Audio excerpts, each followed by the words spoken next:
Ennek a beszélgetés sorozatnak az a címe, hogy merre tart Magyarország. Most arról beszélnénk, hogy Magyarország merre tart Európán belül, és hát sajnos nem feltétlenül arra tartunk, mint Európa. Ezt a két dolgot azért így ebben a kontextusban is meg fogjuk vizsgálni.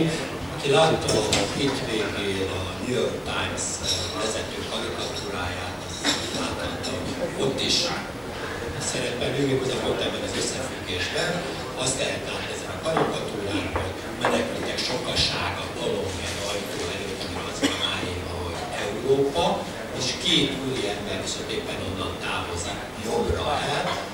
Mind a kettő kezében oktatáska van, az egyikre az van állítva, hogy Magyarország, a másikra az, hogy Lengyelország. New Yorkban nézve úgy tűnik, hogy éppen elfelé megyünk Európától, hogy jobb felé, elfelé, és a menekültek befelé.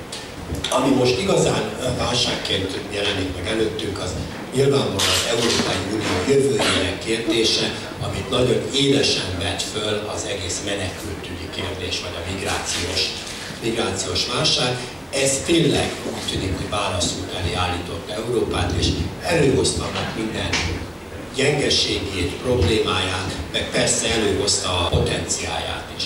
Tehát mi is történt tulajdonképpen valójában, erről érdemes egy pár szót váltani. Itthon ugye úgy állították be, hogy az Európai Unió és az uniós intézmények csődöt mondtak, és képtelenek voltak megbirkózni a válsággal. Ami így első látásra igaznak tűnik, de azért valójában nem erről van szó, hanem arról van szó, hogy pontosan azok az intézmények mondtak csődöt, amik a nemzetállamokat tömörítik. Tehát itt minden olyan döntés, ami érdemi döntés a menekültügyben, az valójában az Európai Tanácsban születik meg, abban a fórumban, ahol a nemzetállamok képviseltetik egymást.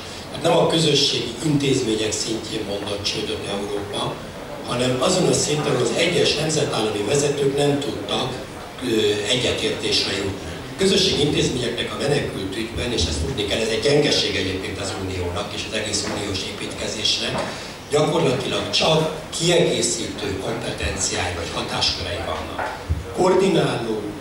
Elsősorban koordináló, illetve kisebb kiegészítő intézkedési hatáskörei vannak. Tehát ha Jean-Claude Juncker akármennyire is jól látta volna a helyzetet, azt gondolom, hogy ő sem látta jól, tehát ez egy más kérdés, de bármennyire is jól látta volna, semmit nem tudott volna megcsinálni a nemzetállamok hozzájárulása és egyetértése nélkül. Na most a probléma lényege az az, hogy ez az egész válság nem egyformán érintette a 28 ország. Nagyon nem.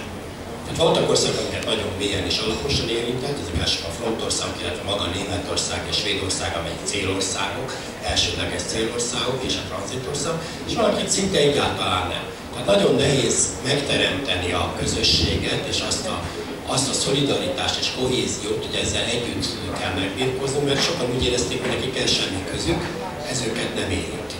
Ez ugye rámutat arra, hogy a szolidaritás, ami egyébként az Unió egyik alapvető cementje, ami összekovácsolja, vagy összeépíti a nem olyan erős, mint ami ahhoz kéne, hogy ez egy valódi államszövetségként tudjon működni. Most a szolidaritás azonban azt is megkívánná, hogyha az Európai Unió egyszerre kerül egy nehéz helyzetbe, akkor mindenki hozzájáruljon a helyzet megoldásához. Ezt várták el az uniós vezetők, és hát itt mutatkozott meg az, hogy ez a szolidaritás korán sem olyan erős, mint amilyen kellett volna legyen.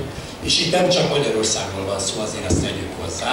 Magyarország ebben egy egészen különleges eset volt, de azért a nyugat-európai országok jelentős részében is látható volt, hogy ezt inkább egy német ügynek kezelték.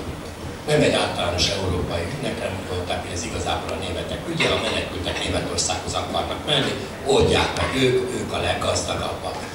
Igen, de a Németország nem tudja megoldani, és azért ez a nagyságrend már Németországot is láthatóan próbatételre elé állította, akkor ez azért európai problémává válik, mert Európa gazdasági motorja, de politikai motorja is elsősorban Németország. Most látva azt, hogy ez ilyen nehezen működik, bizony nagyon felgyorsultak a belső válságjelek, és azok a törekvések, amelyek az Unió korábbi egységét megbontanák. Ez egy rendkívül veszélyes gondolat az Unió jövőjére nézve, ez a kétsebességes Európa gondolata. És ez sajnos nagyon felerősíti minden olyan lépés, amelyik azt üzeni a Németországnak vagy a vezető országnak, hogy mi külön úton járunk, nem akarunk együttműködni.